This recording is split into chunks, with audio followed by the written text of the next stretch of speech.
სრულიად საქართველოს კათოლიკოს პატრიარქს, მცხეთა თბილისის მთავარეპისკოპოსს და ბიჭვინთისა და ცხუმ-აფხაზეთის მიტროპოლიტს, უწმინდესსა და უნეტარეს სილია მეორეს, ლატვიის რესპუბლიკის სეიმის თავმჯდომარე ინარა მურნიეცე დელეგაციის წევრებთან ერთად ეწვია. შეხვედრა საპატრიარქოს რეზიდენციაში საკმაოდ თბილ გარემოში წარიმართა.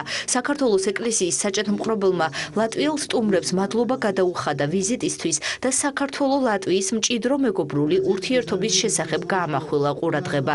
საქართველოს ეკლესიის მწყემსმთავარმა სტუმრებს მის მიერვე შექმნილი საგალობლები მოასმენინა და სამახსოვრო საჩუქრები გადასცა. ლატვიის რესპუბლიკის სეიმის თავმჯდომარემ საქართველოს კათოლიკოს პატრიარქს გულთბილი დახვედრისთვის მადლობა გადაუხადა და ქვეყანაში მის უდიდეს როლსა და მნიშვნელობაზე გაამახვილა ყურადღება. ძალიან დიდ მადლობას მოგახსენებთ დელეგაციის თითოეულ წევრს სტუმრობისთვის. საქართველოს და ლატვიას მჭიდრო ურთიერთობები გააჩნია. მე მინდა ყურადღება გავამახვილო იმ საკითხზე, რომ ძალიან ღირებული და დიდი მნიშვნელობის არის ორ ქვეყანას შორის კულტურული ურთიერთობები და მათი კიდევ უფრო დაახლოვება. მინდა თავისუფლების ცნებას შევეხო, რომელიც ათეიზმში გადაიზარდა და რაც საკმაოდ საშიში პროცესია. თუ ჩვენ დავკარგავთ ღმერთს, ჩვენ დავკარგავთ ყველაფერს. ერთმა სწავლულმა თქვა, რომ ადამიანმა შესაძლოა დაკარგოს ჯანმრთელობა, მაგრამ დარჩეს მაინც ცოცხალი. ადამიანმა შესაძლოა დაკარგოს სიმდიდრე, მაგრამ მომავალში კვლავ დაეუფლოს ქონებას და თუ ჩვენ დავკარგავთ ღმერთს, ჩვენ დავკარგავთ ყველაფერს. ასე რომ მე მოხარული ვარ, რომ ლატვიელი ხალხი ასე ახლოს არის უფალთან და მათთვის დიდი მნიშვნელობა აქვს რწმენას. უდიდესი პატივისცემითა და მოკრძალებით მინდა დიდი მადლობა გადაგიხადოთ ასეთი გულთბილი დახვედრისა და იმ სიტყვებისთვის, რომელიც წარმოთქვით და რომლებმაც ჩვენს გულამდე ასე ემოციურად მოაღწიეს. მე ვხედავ თქვენს როლს, ვხედავ როგორ უყვარხართ ხალხს და როგორ ისმენენ თქვენს სიტყვას. ჩვენ გრძნობთ, რომ თქვენს მიმართ საქართველოში ყველაზე მაღალი ნდობაა და ჩემთვის დიდი პატივია აქ თქვენს გვერდში ყოფნა. ჩვენ გრძნობთ, რომ თქვენ კათოლიკოს პატრიარქო საქართველოს გული ხართ.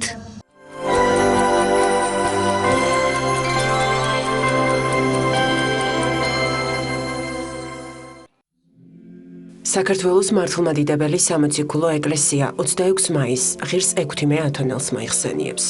წმინდანი 955 წელს დაიბადა. მისი მამა საქართველოს მეფის დავით კურაპალატის მხედართმთავარი იყო. ის დაუკლარჯეთში 4 ეკლესიის ლავრაში მონაზვნად იოვანეს სახელით აღიკვეცა. მისი ცოლ-შვილი მოსავლელად კი სიმამრმა და ცოლისმებმა წაიყვანეს. ბერი იოვანე საქართველოდან ულუმბოს მთაზე წავიდა. იმ დროს ბერძენთა იმპერატორმა საქართველოსა და საბერძნეთის სადაო ქართული ტერიტორიები დაუბრუნა დავით კურაპალატს. სამაგიეროდ კი ერთგულების დასამტკიცებლად მძევლები მოსთხოვა. მძეველთა შორის იოვანეს მცირეწლოვანი შვილი ექვთიმეც აღმოჩნდა. ულუმბოს მთაზე მყოფმა ბერმა გვიან გაიგო შვილის ამბავი. ბერძენთა იმპერატორს იახლა. ვაჟი ულუმბოს მთაზე თავისთან წაიყვანა. შემდეგ კი რამდენიმე მოწაფესთან ერთად ათონის მთაზე წავიდა. ექვთიმეს ქართული ენა დავიწყებული ჰქონდა. მონასტერში ყმაწვილი მძიმედ დაავადდა. იოვანემ ერთ-ერთი მონაზონი გაგზავნა მღვდელთან მომაკვდავის შვილის საზიარებლად. თვითონ კი ეკლესიაში წავიდა და ყოვლადწმინდა ღვთისმშობლის ხატის წინ ლოცვა დაიწყო. ეკლესიიდან სენაკში შებრუნებულ იოვანეს სასიკვდილო სარეცელზე მწოლიარე ყრმა სრულიად ჯანმრთელი დახვდა. შვილმა მოუთხრო მამას სასწაულებრივი გამოცხადების შესახებ, რომლის შემდეგაც სრულიად გამოჯანმრთელდა და ქართულ ენაზე ამეტყველდა. ბერმა ექვთიმეს აუხსნა, თუ რას ნიშნავდა ეს გამოცხადება და მას ამიერიდან უნდა ეღვაწა წიგნების გასამრავლებლად. წმინდანი სიხარულით შეუდგა მამის ბრძანების შესრულებას და მალე ყველა გააკვირვა თავისი ღვაწლით. ექვთიმეს ცხოვრების აღმწერელი გიორგი მთაწმინდელი 50-ზე მეტ თარგმანში ჩამოთვლის. იოვანე მთაწმინდელის გარდაცვალების შემდეგ ათონის ივერთა მონასტრის წინამძღვრად ექვთიმე აირჩიეს. წინამძღვრობამ მას უკვე სხვა საქმეები გამოუჩინა, ამიტომ წიგნებზე მუშაობა ძირითადად ღამით, სანთლის შუქზე უხდებოდა. ერთხელ მამა ექვთიმეს სთხოვეს დალაპარაკებოდა ერთ ებრაელს, რომელიც ქრისტიანებს დასცინოდა. წმინდანი გაესაუბრა მას და მშვიდად აუხსნა ქრისტეს ღმერთკაცობის შესახებ. ებრაელმა კვლავ ქრისტიანული სარწმუნოების გმობა დაიწყო. მამა ექვთიმემ შერისხა ის და ღვთისმგმობელი დაბრუნჯდა. შემდეგ წმინდანმა ილოცა ჯვარი გადასახა დამუნჯებულს და კვლავ მეტყველება დაუბრუნა. ამის შემდეგ ებრაელმა ირწმუნა ქრისტე. ღირსმა ექვთიმემ თავის მონასტერში მკაცრი და სამართლიანი წესი დაადგინა. წმინდათა მოშურნე ბელიარმა ვერ აიტანა მონასტრის ასეთი მოღვაწეობა და ორჯერ მკვლელი მიუგზავნა წმინდანს. მაგრამ ღმერთის განგებამ დაიცვა წმინდა ექვთიმეს სიცოცხლე და ორჯერვე სასწაულებრივად გადაურჩა სიკვდილს. წმინდანი 14 წელი ხელმძღვანელობდა ათონის ქართველთა მონასტერს. შემდეგ კი, რადგანაც სამწერლო საქმიანობისთვის დიდი დრო სჭირდებოდა, მამის, ღირსი იოვანის ანდერძისამებრ წინამძღვრობა მამა გიორგი მაშენებელს გადააბარა. წმინდანი უდიდესი ავტორიტეტით სარგებლობდა როგორც ქართველთა, ისე ბერძენთა შორის. მას კვიპროსის მთავარეპისკოპოსობა შესთავაზეს, რაზეც მან თავმდაბლურად თქვა უარი და მონასტრის საძმოს სიყვარული და თანადგომა გამოხატა. 1028 წელს საბერძნეთის იმპერატორმა ექვთიმე ათონელი კონსტანტინოპოლში მიიწვია. ათონის მთაზე მიმდინარე მოვლენების შესახებ სასაუბროთ. ღვთის განგებით მას განეცხადა, რომ მონასტერში ცოცხალი ვეღარ დაბრუნდებოდა. ამის შემდეგ შეკრიბა ძმები, ტრაპეზი განუმზადა და სხოვა ელოცათ მისთვის. წმინდა ექვთიმე დაკრძალეს ათონის მთაზე, სამარხოსა ლუსკუმასა ტაძარს აშინა წმიდისა იოვანე ნათლისმცემლისასა.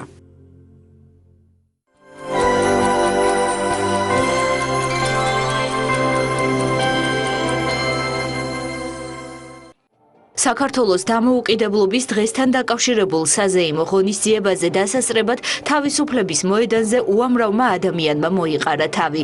ოფიციალურ ცერემონიას სრულიად საქართველოს კათოლიკოს პატრიარქი, მცხეთა თბილისის მთავარეპისკოპოსი და ბიჭვინთისა და ცხომ-აფხაზეთის მიტროპოლიტი, უწმინდესი და უნეტარესი ილია მეორე სასულიერო პირებთან ერთად დაესწრო.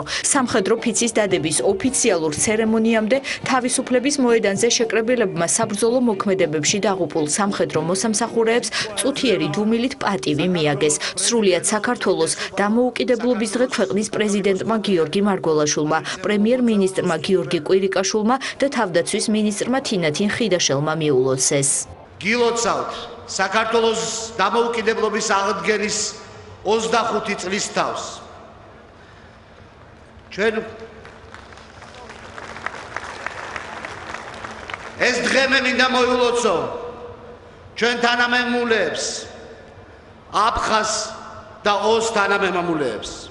მე მინდა ეს დღე მიულოცო მიულოდნელობით საქართველოს მხარდამჭერს მთელ მსოფლიოში და ჩვენ მეგობრებს.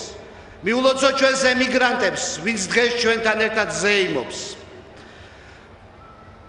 უპირველესად მინდა მიულოცო ჩემს თანამებრძოლებს, საქართველოს ჯარს, როგორც ქვეყნის შიგნით, ასევე იმ საერთაშორისო მისიებში, რომლებშიც ისინი ემსახურებიან სამშობლოს.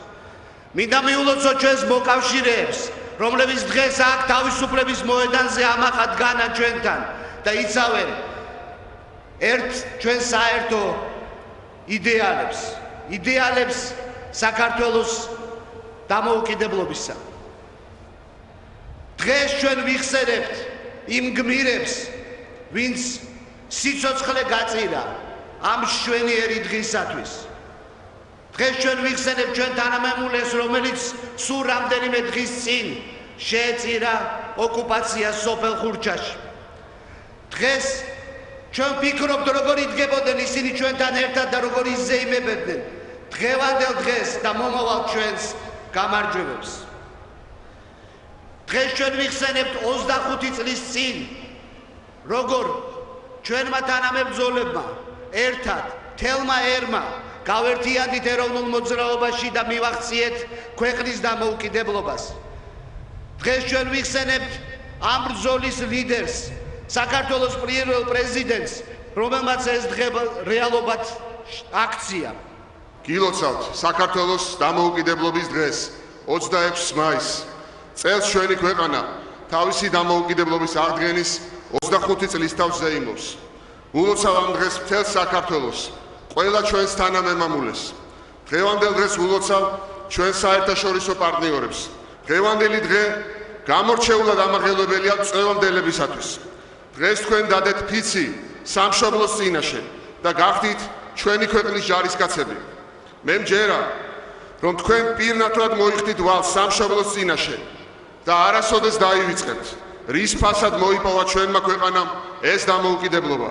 არასოდეს დაივიწყებთ მათ, ვინც სიცოცხლე შესწირა ჩვენი სამშობლოს დამოუკიდებლობას. დღეს ის რომ ამ მოედანზე ქართულ სამხედროებთან ერთად საქართველოს მოსახლეობას დამოუკიდებლობის აღდგენის 25 წლის თავს ულოცავდნენ ამერიკელი, ბრიტანელი, პოლონელი, ლატვიელი სამხედრო მოსამსახურეები, ეს არის დასტური ჩვენი ევროპული ოჯახის წევრობის იმ გზის, რომელსაც ვადგავართ და იმ გზაზე წარმატების გარდაუვალობის. ის ფაქტი, რომ დღეს ამ ღონისძიებას ერთდროულად ახმოვანებდნენ ქართული სამხედრო ორკესტრი და ლატვიის ბრიტანელების და ამერიკელების სამხედრო ორკესტრები ჩვენთან ერთად ზეიმობდნენ ეს სამის დასწრება, მაგრამ ყველაზე მთავარი ალბათ მაინც ის არის, რომ დღეს პირველად 25 წლის მანძილზე აქ ამ მოედანზე იდგა ქართული ნატოს ასეული. ულოცავ ყველას, ულოცავ ჯარისკაცებს, რომლებმაც დღეს ფიციდადეს სამშობლოს ერთგულებაზე.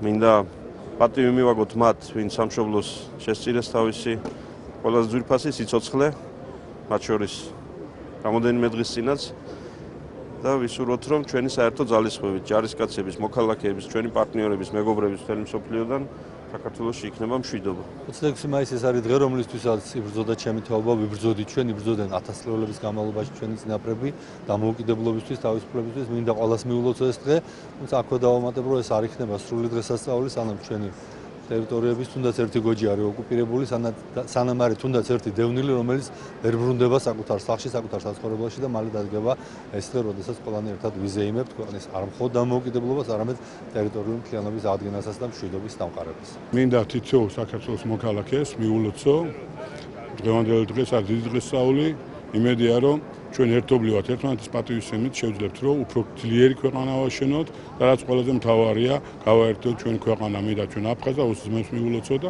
თითოეულ ჩვენთაგანს უსურო დიდი წარმატება, კეთილდღეობა და რაც მთავარია ღვთისმშობლობა.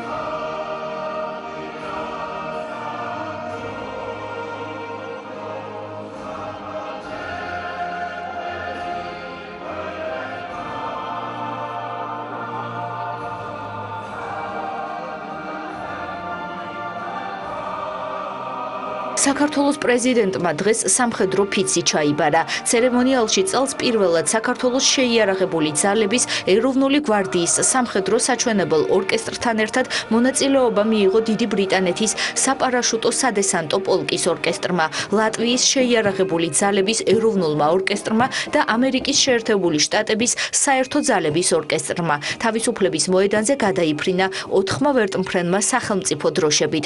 აღსანიშნავია, რომ საქართველოს დამოუკიდებლობის აღდგენის დღესთან დაკავშირებით პირველად სამხედრო ფიცის დადების ცერემონიალი თბილისის გარდა საქართველოს 5 რეგიონში გაიმართა. გამარჯობა ბატონებო. გილოცავთ საქართველოს დამოუკიდებლობის აღდგენის დღეს. თავისუფლების მოედნიდან საზოგადოებამ გადაინაცვლა რუსთაველის გამზირზე, სადაც სხვადასხვა უწყებამ, კომპანიამ და ორგანიზაციებმა საკუთარი ნაწარმი გამოფინეს. სამხედრო ჯავშანტექნიკა და მისით დაინტერესებული ბავშვები, დედაქალაქის ცაზე მფრინავი სამხედრო თვითმფრინავები და უამრავი რამ, რაც საქართველოს, ქართულს და ეროვნულს უკავშირდება. ამ ყველაფრის ნახვა დამთვალიერებელს რუსთაველის გამზირზე სპეციალურად მოწყობილ სტენდებთან და კარვებთან შეეძლო. 26 მაისს დღეს დამოუკიდებლობის დღისადმი მიძღვნილ ღონისძიებაზე თავისუფლების მოედანზე წარმოდგენილი არის 4 ერთეული ქართული წარმოების საბრძოლო ტექნიკის ნიმუში. ეს არის კარგად ნაცნობი ლაზიკა, ეს არის დიდგორის ბაზარზე შექმნილი კავშირგაბმულობის მანქანა და ასევე სამედიცინო საევაკუაციო მანქანა, რომელიც იცით რომ ექსპორტზე გადის სხვა ქვეყანაში. ასევე დღეს პირველად არის წარმოდგენილი დელტას მიერ დამზადებული უახლესი საბრძოლო ტექნიკის ნიმუში. ეს არის თვითმფრინავი საარტილერიო დანადგარის ერთ-ერთი ტიპი, ეს არის 120 მმ-იანი თვითმფრინავი ნაღმრთქოლცნი. როგორც ნებისმიერი ქართველისთვის და ჩემთვისაც და ალბათ ყველა სასულიერო პირისთვის ეს არის ალბათ ზეიმთა ზეიმი. ჩვენი სამშობლოს დამოუკიდებლობის აღდგენის 25 წლისთავია დღეს და რა თქმა უნდა უდიდესი სიხარულია ჩემ გულში. იმიტომ რომ განცდა იმისა რომ ქართველი ხარ და განცდა იმისა რომ ამ მიწაწყლის შვილი ხარ, რა თქმა უნდა ეს აავსებს და გვავსებს ყველას და დიდი სიხარულით, დიდი სიყვარულით და რაღაც გმირობის სულით აგვანთებს თითოეულ ჩვენთაგანს, პირადად მეც და რაღაც ეს უდიდესი სიხარულის განცდამა ყოველთვის დღევანდელ დღეს 26 მაისს. ეს დღე არის უდიდესი სიმბოლიკის მქონე და საქართველოს ერისთვის სასწაულად მნიშვნელოვანი თარიღი ჩვენი დამოუკიდებლობის, ჩვენი ერთობის, ჩვენი ერთსულოვნების და გამარჯვების დღე. ყველას მიულოცავ, ვისთვისაც მნიშვნელოვანია ქართველს, არაქართველს, საქართველოს ყველა მოქალაქეს. ვულოცავ სრულიად საქართველოს დღევანდელ დღეს, ესეთ ლამაზ დღეს და ვიმედოვნებ, რომ შემდგომი წლები უფრო მშვიდობიანი გვექნება და უფრო ლამაზად აღნიშნავთ ესეთ ჩვენ დამოუკიდებლობის დღესასწაულს.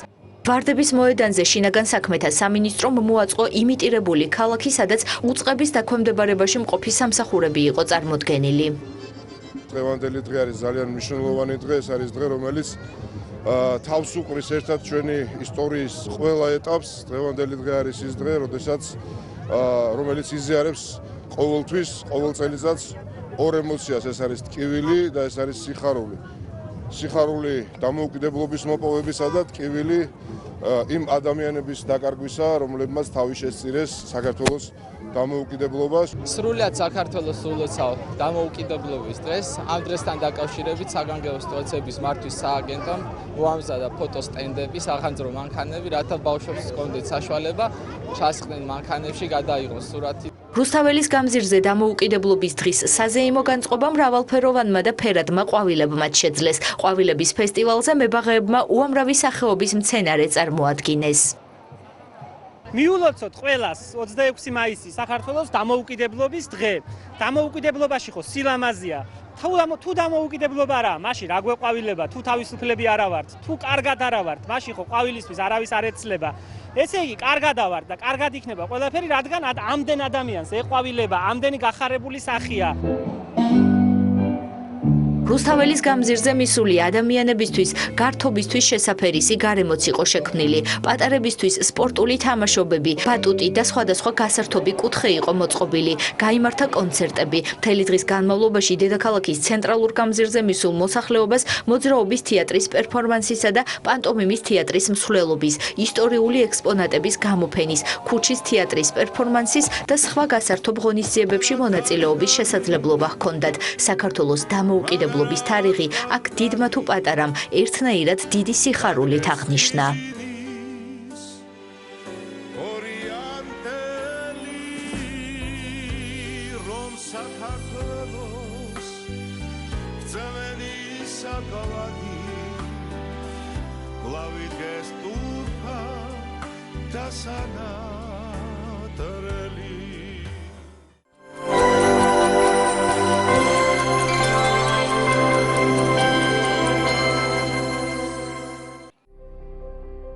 ამიერიდან საქართველოს ხალხი სუვერენულ უფლებათა მატარებელია და საქართველოს სრულუფლებოვანი დამოუკიდებელი სახელმწიფოა.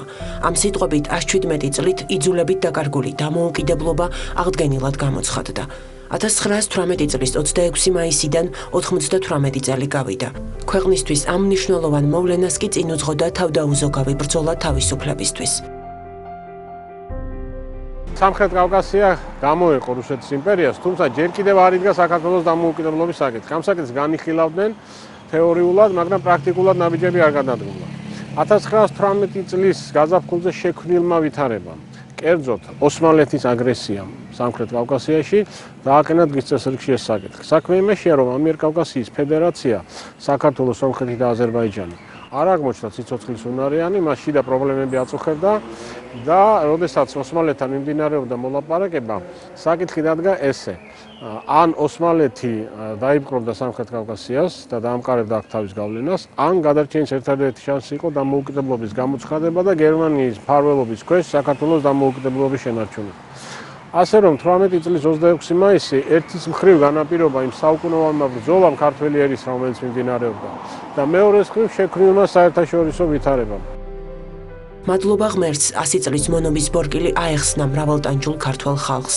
ეს უდიდესი აქტი ერთხმად მიიღო ყველა წოდების ქართველმა, მიუხედავად პარტიებისა და რწმენისა. აღსრულდა მუდმივი ნატვრა საქართველოსი, მაგრამ ნუ დავივიწყებთ, რომ თავისუფლება და დამოუკიდებლობა გვაკისრებს დიდ ზრუნვას და დიდ მოქალაქეობრივ სიბრძნე-სიფხიზლეს თხოვლობს ჩვენგან. ნანატრი დამოუკიდებლობის დაბრუნების შემდეგ საქართველოს ეკლესიის მაშინდელმა მეთაურმა წმინდა მღვდელმოწამე კირიონ მეორემ 27 მაისს სამადლობელი პარაკლისი გადაიხადა და ქართველი ერი დალოცა. ეკლესია იყო ერთ-ერთი ფორპოსტი ამ ბრძოლაში, რადგან ეკლესია თავისი ბუნებით თავის თავში მოიცავს ეროვნულობასაც. როდესაც სახელმწიფოებრიობა აღარ არსებობს, მხოლოდ და ეკლესიას აქვს თვითყოფადობა შენარჩუნებული და გამოცხადებული ის მოქმედებს ისეთნაირად, რომ მას აუცილებლად ესაჭიროება საერო ხელისუფლებას დამოუკიდებელი, ამიტომ ეს ბუნებრივად იღვწოდა იმისთვის, რომ მას ყოლოდა თავისივე სახელმწიფოს, ესე იგი, დამოუკიდებელი მმართველი. წმინდა კირიონ მეორის მიერ მოხდა პარაკლისის გადახდა და ესეთი ცნობილი სიტყვის წარმოთქმა. საქართველომ როგორც დამოუკიდებელმა ქვეყანამ ზუსტად 1028 დღე იარსება. ქვეყნის ოკუპაციისა და ანექსიის შემდეგ კი 70 წლით საბჭოთა რეჟიმი დამყარდა. თუმცა სახელმწიფოებრიობის გაუქმებას ქართველი ხალხი არასოდეს შეჰგუებია და დაკარგული თავისუფლების მოპოვების არაერთი მცდელობა ჰქონდა. ქვეყნის სუვერენიტეტის ცნობის მოთხოვნით 1989 წლის აპრილში თბილისში მშვიდობიანი მანიფესტები ეწყობოდა. მიუხედავად იმისა, რომ საბჭოთა არმიამ 9 აპრილს მთავრობის სასახლესთან შეკრებილი მომიტინგეები სასტიკად დაარბია, ბრძოლა ქვეყნის დამოუკიდებლობისთვის არ შეწყვეტილა. 1991 წლის 31 მარტს შეტარებული საყოველთაო რეფერენდუმის შედეგად საქართველოს საარჩევნო ხმისუფლების მქონე მოსახლეობის 98%-მა ქვეყნის დამოუკიდებლობის აღდგენას მხარი დაუჭირა. ამის საფუძველზე 1991 წლის 9 აპრილს საქართველომ დამოუკიდებლობა გამოაცხადა. ეროვნული მოძრაობის ერთ-ერთი სულის ჩამდგმელი იყო სწორედ 18 წლის 26 მაისი და პირველი დამოუკიდებლობა. 80-იანი წლების მეორე ნახევარში, როცა გააქტიურდა საქართველოში ეროვნული მოძრაობა, სწორედ პირველი რესპუბლიკის დროშის ქვეშ მიმდინარეობდა ეს ყველაფერი. სწორედ 18 წლის 26 მაისი იყო ის საფუძველი, რის გაზეთს ჩვენ ვითხოვდით საქართველოს დამოუკიდებლობის აღდგენას და ისიც უნდა გავიქცეოთ, რომ მოდესაც 1991 წლის 9 აპრილს გამოცხადდა დამოუკიდებლობა, ის გამოცხადდა 18 წლის 26 მაისის დამოუკიდებლობის აქტის საფუძველზე. ასე რომ იმ 70 წლის მანძილზეც სწორედ 26 მაისი და საქართველოს პირველი რესპუბლიკა იყო ის, რაც ჩვენს ეროვნულ მოძრაობას სხვა რაღაცეებთან ერთად ასრულებდა და რაც ჩვენ თავისუფლებისაკენ გვიბიძგებთ. როგორც ჩვენში ამბობენ, ბრძოლა დამოუკიდებლობისთვის დღემდე გრძელდება. გრძელდება, რადგან დარღვეულია ქვეყნის ტერიტორიული მთლიანობა, რომლის აღდგენაც სასიცოცხლო მნიშვნელობისაა. ქვეყნის დამოუკიდებლობის დღეს კი ქართველები ამ სიტყვებით აღნიშნავენ: მას გაუმარჯოს დამოუკიდებელ საქართველოს, გაუმარჯოს თავისუფალ ქართველ ხალხს.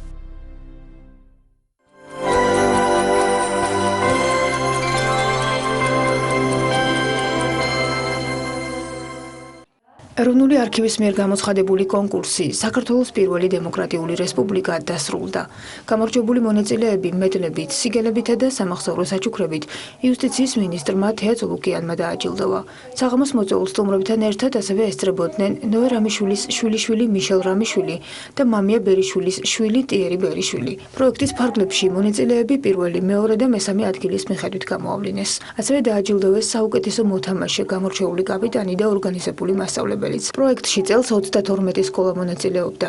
როგორც არქივის ხელმძღვანელმა აღნიშნა, ვიქტორინამ საჯარო სკოლების მოსწავლეებში დიდი ინტერესი გამოიწვია და ამიტომ კონკურსი მომავალშიც გაგრძელდება. ძალიან წარმატებით ჩატარდა და საზეიმოდ დასრულდა ის კონკურსი, რომელიც ბოლო სემესტრის განმავლობაში მიმდინარეობდა თბილისის 32 სკოლაში. გარდა ამისა მონაწილეობდა კიდე რუსთავისა და მცხეთის სკოლები და ვფიქრობ, ეროვნული არქივისთვის ძალიან მნიშვნელოვანია მსგავსი საგანმანათლებლო პროექტები.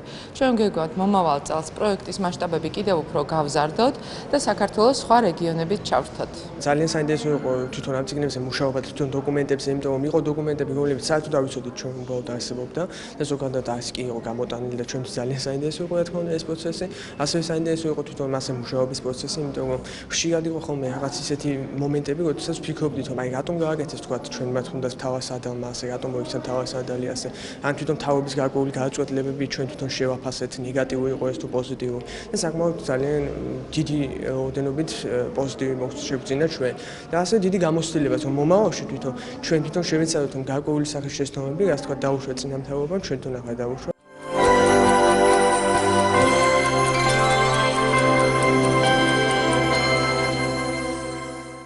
წიგნის მე-18 საერთაშორისო ფესტივალი გაიხსნა. ექსპო ჯორჯიას მე-11 პავილიონი წელსაც უამრავ მკითხველს, საგამომცემლო კომპანიას, წიგნის მაღაზიასა თუ საერთაშორისო საგანმანათლებლო ორგანიზაციის ათეულობით სტენდს აერთიანებს. მაღალ პოლიგრაფიული საინტერესო წიგნები, უახლესი ქართულ უცხოური ლიტერატურა და გასართობ შემეცნებითი გამოცემები პატარებისთვის. ეს არის იმ მასალების მცირე ჩამონათვალი, რომლებიც კომპანიებმა მკითხველებისთვის გამოფინეს. გამოცემობა ინტელექტი და გამოცემობა არტანუჯი ტრადიციულად განსაკუთრებულად ემზადება თბილისის წიგნის საერთაშორისო ფესტივალისთვის. ჩვენ გვაქვს ძალიან ბევრი სიახლე, ბევრი ახალი წიგნი გამოიცა საგანგებოდ ამ ფესტივალისთვის. არაერთი ძალიან კარგი წარდგინება, წიგნის წარდგინება გაიმართება ამ ფესტივალის ფარგლებში. ჩვენი რამდენიმე მიმართულებაა ჩვენთვის ძალიან მნიშვნელოვანი, ეს არის თანამედროვე ქართული ლიტერატურის პოპულარიზაცია, გამოცემა და პოპულარიზაცია. წიგნის ფესტივალზე გამომცემლობები თავიანთ სიახლეებს მკითხველებს თავად აცნობენ. ამ დღისთვის სხვადასხვა გემოვნების მქონე წიგნის მოყვარულთათვის მრავალფეროვანი კუთხეები მოეწყო. წელს ფესტივალზე მკითხველებთან ერთად კომპანიების მიერ შეთავაზებული წიგნების რაოდენობამაც იმატა. ჩვენ ინგლისური წიგნის საქართველოში ყოველთვის წარმოვადგენთ უცხოენოვან გამომცემლობებს, როგორც არის პინგვინის გამომცემლობა, ბუმსბერი და ასე შემდეგ. წელს მაგალითად ძალიან დიდი პოპულარობა მოიპოვა ჰარუკი მურაკამის წიგნებმაც. და ეს ყველაფერი ჩვენ წარმოვადგენთ ძალიან დიდი ფასდაკლებით, მაგალითად 40% და ზევით. მეორე წელია რაც დავდივარ და ეხლა ჩემთვის არ მყიდულობ ამ წიგნს, ეს ამას ვყიდულობ ჩემი პატარა ბიძაშვილისთვის და ძალიან მომწონს და ძალიან გაყოფილია. ძალიან საინტერესო ღონისძიება, რაც არ უნდა იყოს, ეს არის წიგნის ფესტივალი, თავისთავად მასშტაბური ღონისძიება და ყველა გამომცემლობა ერთად იყრის ხოლმე თავს. გვიხარია მოსვლა იმიტომაც, რომ არის ფასდაკლება ჯერ ერთი და უფრო მეტად კიდევ, როცა ასეთი დიდი არჩევანია და ყველა თავს იყრის, ყველა გამომცემლობა. წიგნების მრავალფეროვანი არჩევანის გარდა, დაინტერესებულ პირებს ფესტივალის ორგანიზატორები უამრავ სიახლეს პირდებიან. შეხვედრები საყვარელ ავტორებთან, საჯარო კითხვა და დისკუსიები, წიგნების წარდგინებები და პროფესიული სემინარები. აღნიშნული ღონისძიებები მომდევნო 4 დღის განმავლობაში დამთვალიერებლებისთვის ხელმისაწვდომი იქნება. დღეს აქ არიან არა მხოლოდ იმ თაობის წარმომადგენლები, რომლებისთვის წიგნი ერთადერთი საშუალება იყო კითხვისა, არამედ ის თაობა, რომლისთვისაც ალტერნატიული გზები არსებობს ინფორმაციის მისაღებად, ამიტომ ეს არის ძალიან სასიხარულო მოვლენა. ეს არის მრავალფეროვანი, ძალიან დატვირთული სხვადასხვა ტიპის ღონისძიებების, ყველა ასაკის, ყველა ჟანრის მკითხველისთვის, ასევე არიან ძალიან საინტერესო სტუმრები, იქნება პრეზენტაციები, ახალი ნაწარმოების წარდგენები, ფასდაკლებები, საუკეთესო საშუალება წიგნის მოყვარულებისთვის, ეს არის ერთი დღესასწაული. ფესტივალი ტრადიციულად ძალიან მასშტაბური გამოვიდა წელსაც. 62 მონაწილე არის ფესტივალზე, ფაქტობრივად ყველა გამომცემელი და გამავრცელებელია წარმოდგენილი, რაც ძალიან მნიშვნელოვანია, როგორც ყოველწლიურად ტრადიციულად უმზადებენ ჩვენი გამომცემლები გამორჩეულ და წელიწადში ყველაზე უფრო მნიშვნელოვან ფასდაკლებებს, ჩვენს მკითხველებს, დაახლოებით 80% ფასდაკლებები არის წარმოდგენილი და ასევე ძალიან მრავალფეროვანი პროგრამა არის. დაახლოებით 80-მდე ღონისძიება არის პროგრამაში. თბილისის წიგნის საერთაშორისო ფესტივალი საქართველოს წიგნის გამომცემელთა და გამავრცელებელთა ასოციაციის ორგანიზებით 1997 წლიდან ყოველწლიურად ტარდება. მის მასშტაბებთან ერთად კი საზოგადოების ინტერესიც იზრდება.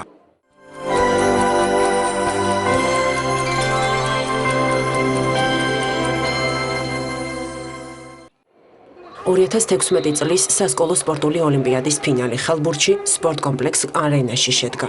ასპარეზობაში ვაჟებში თბილისის 171 და გოგონებში ფოთის ნიკო ნიკოლაძის სახელობის მეორე საჯარო სკოლამ გაიმარჯვა. ოლიმპიადაში წელს მთელი საქართველოს მასშტაბით 1200-ზე მეტი სკოლა ჩაერთო. აღნიშნული ინიციატივა მოსწავლე ახალგაზრდობის სპორტის ეროვნული ფედერაციის, ხელბურთის ეროვნული ფედერაციისა და სპორტისა და ახალგაზრდობის საქმეთა სამინისტროს ინიციატივით ხორციელდება. ოლიმპიადა მოზარდებში ჯანსაღი ცხოვრების წესის დამკვიდრებას ითვალისწინებს. სპორტული შეჯიბრება ფრენბურთში 28 მაისს, ხოლო 31 მაისს ბადმინტონში გაიმართება. გამარჯვებულები დაჯილდოვებიან მედლებით და თასებით და პირველ ადგილზე გასული გუნდები მოხვდებიან ანაკლიის მომავლის ბანაკში. ოლიმპიადის მიზანი არის სპორტისა და ფიზიკური აქტივობის პოპულარიზაცია, ჯანსაღი ცხოვრების წესის დამკვიდრება ოლიმპიური მოძრაობის მხარდაჭერა. ძალიან საინტერესოა, მე პირადად აღფრთოვანებული ვარ ამ ოლიმპიადური თამაშებით. გავიარეთ 3 ეტაპი, 3-ვეზე გავხდით ჩემპიონები. ეხლა უკვე დასავლეთ საქართველოს ჩემპიონები ვართ.